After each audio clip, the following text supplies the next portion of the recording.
Subscribe because it's free. New Avalon was supposed to be humanity's beacon of peace, a colony built on hope, progress, and cooperation. It stood as a symbol of everything Earth had strived for: diplomacy over war, unity over division. The people who lived there weren't soldiers. They were scientists, engineers, families. They had no reason to believe the stars held anything but promise. That belief died in fire. The Rothkai came without warning, a warlike species, brutal and unrelenting. They descended upon New Avalon like a storm of death. The colony's meager defenses stood no chance. Automated turrets, outdated patrol ships, and hastily armed civilians fought bravely. But bravery wasn't enough. The Rothkai didn't just conquer, they annihilated. The first wave leveled the city centers. Orbital bombardments reduced towering structures to rubble, turning bustling streets into graveyards of twisted metal and charred bodies. Survivors ran, huddling in underground shelters, hoping the massacre would pass them by. It didn't. Rothkai warriors, towering brutes clad in battle armor, marched through the ruins. They didn't just kill, they hunted. They dragged survivors from hiding places, executing them in the streets. A mother cradled her child, whispering desperate prayers, only for a Rothkai blade to silence them both. An old man, too weak to run, raised his hands in surrender. They cut him down anyway. A distress signal pulsed from the colony's last command outpost. A final, desperate plea to Earth. A single message, a final call for salvation. The Rothkai let it go through. They wanted humanity to hear this. On Earth, billions watched in horror as the Rothkai broadcast their slaughter. A live feed, straight from the warlord leading the invasion. He stood atop a pile of human corpses, his armored boot crushing the skull of New Avalon's governor. His voice, guttural and mocking, echoed through the transmission. "Is this your strength?" he sneered. "Is this the power of the great human race?" Laughter rumbled behind him, Rothkai warriors howling in amusement. More footage played. Civilians burned alive, children crying for parents who would never come. The warlord leaned closer to the camera, his slit-pupiled eyes narrowing in satisfaction. "You are not warriors," he spat. "You are vermin. You do not belong in the stars." Then he raised his weapon, a jagged blade dripping with fresh blood, and plunged it into the governor's chest. The feed cut to black. The silence that followed was deafening. Across Earth, people sat frozen. Every colony, every station, every outpost watched. The weight of what they had just witnessed settled over the planet like a suffocating fog. For years, humanity had fought to prove they could coexist with the galactic community. They had bent over backward for peace, extended their hands in goodwill. They had swallowed insults, tolerated slights, turned the other cheek. New Avalon was their reward. In the United Terran Council, leaders stood in stunned disbelief. Some wept, some raged, but one voice cut through the chaos. The president of Earth, her face pale but her eyes burning, stood and spoke. "Are there any Rothkai diplomats present?" she asked. A hush fell over the room. A single representative, a smug-looking alien draped in ceremonial garb, stepped forward. He had not expected Earth's outrage. He had expected pleas, bargaining, fear. Instead, the president locked eyes with him and uttered words that would echo across history. "We were civilized," she said. "Now we stop." The Rothkai diplomat barely had time to react before security forces seized him. The council chamber erupted. There were no votes, no debates. There was only war. Earth did not send a declaration. No messages were broadcast. No negotiations were offered. Humanity simply began. Across the Sol system, factories roared to life. Fleets mobilized. But this was no standard military response. Humanity had learned from history. The great wars of the past had taught them a simple truth. When survival is at stake, morality is a luxury. The war machine that Earth had long kept dormant began to stir. Black site research facilities, once shackled by ethical oversight, were given a single directive: remove the limits. AI-driven war planners crafted strategies no other species would dare consider. Cyber warfare units launched silent attacks, crippling Rothkai supply lines before a single shot was fired. and in the shadows, special operations teams, ghosts of war, began moving. Humanity had always sought peace, but when faced with extinction, they did what they did best. They adapted, and the galaxy would soon learn what that truly meant. The Rothkai expected retaliation. They had seen how other species responded to genocide, rage, desperation, a feeble attempt at war that would crumble under their might. They expected humanity to lash out wildly, to send fleets in anger, to fight a war they could not win. They expected humanity to be predictable. They were wrong. The first sign of Earth's response was a fleet or a message or a declaration. It was silence. The usual transmissions, trade communications, and diplomatic envoys from humanity simply stopped. Earth withdrew from the galactic stage, vanishing behind a wall of encrypted data. For the first time in modern history, the human race became an unknown. Then the ghost fleets arrived. At the edges of Rothkai space, vast warships appeared, silent, unresponsive, broadcasting only a single phrase. New Avalon remembers. Attempt to communicate were met with static. Attempt to scan the vessels returned distorted data, as if the ships themselves were phantoms. The Rothkai, used to enemies that roared and blustered, found themselves staring into the void. And then, without warning, planets began to fall. The first attack was not an invasion. It was an erasure. A Rothkai border colony, once home to millions, simply ceased to exist. The orbital defenses never had a chance to activate. The planetary shields, designed to withstand full-scale bombardment, failed in an instant. When Rothkai warships arrived to investigate, they found nothing but ruins. Entire cities reduced to molten slag, streets lined with the charred husks of their people. There were no survivors. Rothkai command scrambled for answers. How had humanity bypassed their defenses? How had they struck so suddenly, so precisely? No fleet had been detected. No warnings received. The enemy had come like a ghost, left only devastation, and disappeared. And it didn't stop. Across Rothkai territory, key supply hubs collapsed overnight. Factories producing warships were sabotaged from within. High-ranking officials were found dead in their chambers, their throats slit with human combat knives. The Rothkai began to understand this was not a war. This was extermination. They doubled their defenses, patrolling their borders with armadas of warships. They reinforced their capital world, stationing entire legions to guard against the inevitable invasion. But humanity didn't fight invasions. They fought exterminations. The Rothkai's largest military outpost, stationed on the volcanic world of Zarkesh, went silent. A fleet was dispatched to investigate. They arrived to find the base intact, but eerily abandoned. Weapons were still in place. Ships sat untouched on their landing pads. But there was no movement, no response. Cautiously, Rothkai warriors landed. The base was a tomb. Bodies littered the halls, faces frozen in expressions of terror. The security footage, when recovered, showed only glimpses of what had happened. Shadows moving in the darkness, guards vanishing from their posts. A whisper, barely audible through the static.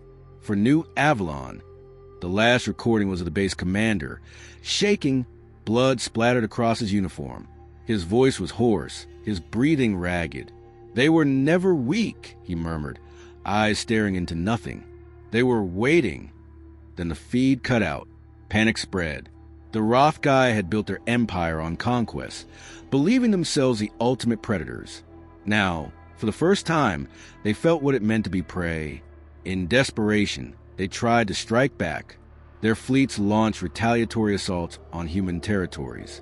They expected warships to meet them, expected great battles to be fought. Instead, they found empty space. Human colonies had been abandoned. Civilian stations were dark, their people relocated. The Rothkai had no one to fight, no way to reclaim their honor. They had unleashed their wrath upon an opponent that refused to meet them on the battlefield. And then Earth retaliated, not with ships, but with silence. Entire Rothkai planets found themselves isolated. Their communications were jammed, their supply routes severed. Starvation set in. Cities collapsed. Their war machine ground to a halt, not through battle, but through sheer, calculated precision. And still, the human fleets did not come. Instead, one by one, their planets began to vanish. It was not destruction. It was erasure. No burning cities. No raging battles. Just silence. A world thriving one day. Nothing but lifeless ruin next. No bodies. No wreckage. No answers. The Rothkai High Command, once so certain of their superiority, now sent desperate envoys to Earth. They begged for negotiation, for a chance to restore balance. They were met with silence. And then, finally, a single message was transmitted from Earth to the Rothkai War Council. A simple statement. A promise. We were civilized. You have shown us that civilization is a lie. The Rothkai had spent centuries conquering weaker races, believing themselves invincible. But in their arrogance, they had taught humanity the most valuable lesson of all. Mercy is a choice. And humanity had chosen not to give it. The Rothkai Empire was crumbling. It had once been a civilization built on conquest, its rulers believing war was their birthright. But now, war had turned against them. Humanity had reshaped the battlefield into something unrecognizable, something the Rothkai could neither predict nor control. Entire fleets were lost, not in battle but in transit. Ships vanished mid-jump. Their crews never heard from again. Rothkai warlords accused each other of sabotage, paranoia seeping into their ranks. It wasn't sabotage. It was humanity. Supply depots mysteriously exploded in chain reactions too precise to be accidents. High-ranking Rothkai officers were found dead in their own warships, killed by unknown infiltrators who left behind only 2 words. Burned into the metal. New Avalon. The Empire's outer worlds fell first. Rothkai civilians, once secure in the might of their warlords, now lived in terror. The skies that had once brought them victory now carried only whispers of their doom. Famine spread. Planets once rich with resources were left barren. Their stockpiles raided before their populations were wiped out. And then, the Rothkai leadership itself became the target. The supreme warlord of the Rothkai, Varshikan, sat in his palace on Rothkai Prime, his once unshakable rule now fragile. He had led countless genocides. He had razed planets, enslaved entire species, and never once had he feared the consequences. The galaxy had always led him, but humanity was not the galaxy. Varshikan's palace was a fortress, defended by the best soldiers, the most advanced security systems. Even in the chaos, he still believed himself untouchable. Then his guards began to disappear. Not all at once. Slowly. Subtly. At first, it was chalked up to desertion. Fear had turned even the strongest Rothkai warriors into cowards. Then the disappearances grew stranger. Weapons found abandoned mid-patrol. Helmets left behind, as if their owners had simply been plucked from existence. The security systems caught nothing. Only brief flickers of static, as if reality itself had distorted. One by one, his guards fell. And then, on the 7th night, Varshikan awoke to silence. His chamber, once protected by a dozen elite guards, was empty. His weapons lay untouched beside him. The doors remained locked. There was no sign of a break-in. Yet he was no longer alone. A shadow stood at the foot of his bed. It was human. Varshikan lunged for his weapon, but the moment his fingers wrapped around the hilt, pain lanced through his body. His strength failed. His vision blurred. He collapsed onto the cold floor, gasping for breath. The human knelt beside him. No armor. No insignia. No words. Just a presence. Then, in the dim light, Varshikan saw something clutched in the human's hand. A small, blood-stained patch of fabric. A child's shirt. The symbol of New Avalon School emblazoned across it. Realization dawned. This was not just war. This was vengeance. His body convulsed, the toxin working fast. He wanted to speak, to offer surrender, to beg anything. But the human just watched, expressionless, the same way the Rothkai had watched New Avalon burn. Varshikan's vision darkened. His empire, his legacy, his very name, reduced to nothing. And then, as the world faded, the human finally spoke. For every life you took. Silence. When the Rothkai Council found their leader's corpse, they did not find a struggle. No broken doors. No signs of forced entry. Just a single message carved into the stone beside him. Now you understand. Panic consumed the Rothgai. Their supreme warlord, their god of conquest, had been executed in his own bed. If he could not be protected, none of them could. The remaining warlords turned on each other, scrambling to claim power, but their own ranks had already been infiltrated. One by one, they met the same fate as Varshakan. The Rothkai Empire had spent centuries ruling through terror. Now terror ruled them, desperate to end the nightmare. The new Rothgai leadership gathered what remained of their forces and sent one final message to Earth. A full, unconditional surrender. They offered reparations. They offered territory. They offered themselves as servants, willing to kneel before humanity if it meant survival. Earth responded with a single transmission. Surrender was an option before New Avalon. The Rothgai knew then there would be no negotiations, no peace treaties, no mercy. For the first time in history, the predators of the galaxy knew what it felt like to be prey. The Rothgai homeworld was burning, not from orbital bombardments, not from planetary invasions. There were no human warships in sight, no grand fleet descending to claim victory. Humanity did not fight wars the way the Rothgai did. They did not march onto battlefields to test their strength. They simply ended things. The infrastructure of Rothgai Prime collapsed from within. Supply lines were cut, not by bombings, but by starvation and disease. Every major power grid failed simultaneously. Water purification plants, food processing centers, transport hubs. Every lifeline of the planet ceased to function, as if guided by an invisible hand. And still, not a single human soldier had set foot on their soil. Those who tried to flee found their escape routes severed. Spaceports erupted into chaos as ships malfunctioned mid-launch, their engines shutting down, as if the ships themselves refused to carry their passengers to safety. Rothkai warships, desperate to evacuate their highest-ranking officials, found their navigation systems unresponsive. No matter how many times they attempted to flee, they were always brought back to the same coordinates. A message burned itself into every screen, every data slate, every holographic display across the planet. Now we stopped being civilized. The Rothkai, once conquerors, now knew the meaning of helplessness.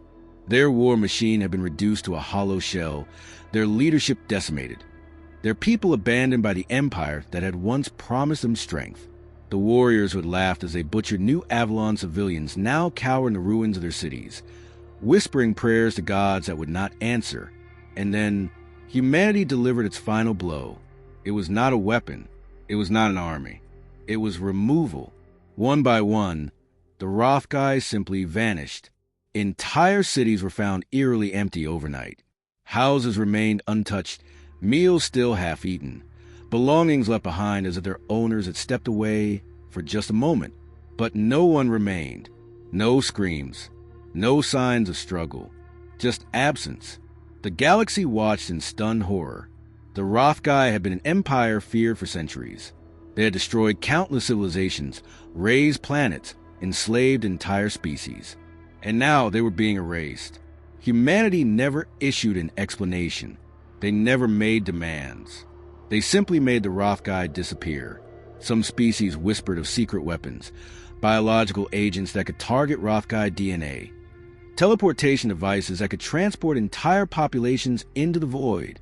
Others spoke of something worse, that humanity had become something else, that in their rage, they had ascended beyond war, beyond diplomacy, beyond anything the galaxy could comprehend. What was left of the Rothgai begged for answers. They sent desperate transmissions into the void, pleading to know what had happened to their people. Humanity never responded. The Rothgai homeworld, once the beating heart of an empire, was abandoned, not destroyed, not conquered, just empty. And then, at last, humanity spoke. The United Terran Council, silent since the fall of New Avalon, sent a single broadcast to the galactic community. The transmission was brief, spoken in a voice devoid of emotion. Let this be the last time. The message was clear. There would be no second warnings, no second chances. Humanity had spent centuries proving they were willing to be peaceful, willing to be civilized, willing to coexist. But peace had been mistaken for weakness. Now the galaxy understood. Humanity had always been capable of this. They had always been able to unleash this horror upon the stars. They had simply chosen not to. And the terrifying truth was, it had taken only one massacre to make them change their minds. The Rothkai were gone, and the galaxy would never forget what happened when humanity stopped being civilized.